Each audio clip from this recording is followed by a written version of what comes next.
بس جيب دموع دم شهيد دم شهيد. Trumpen bake plana arazoa konpontzeko saiakera bat da.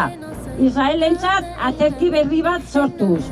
Maniobra zitala herri palestinarraren aurkako genozidioaren jarraipena errazteko. Politikari zionisten ekintzek eta hitzek erakusten dute Israelek ez duela inolako asmorik garbiketa etnikoaren plana amaitzeko. Gazako sarraskiaren erritmoa jaisten ari den bitartean lan intzailea epidemiei, eurei eta hotzari utzita bere makina itxasleak eraso egiten dute Cisjordanian eta Jerusalenen, orain arte ezagutzen ez diren proporzioekin.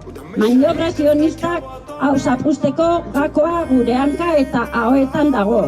Orain inoiz baino gehiago eta hainbeste hilabeteko mobilizazioen nekea gora bera kalera ateratzen jarraitzea dagokigu Carlos Hirugarrenean, Madrilen eta Bruselan entzungoren mezu indartsu bat zabaltzeko.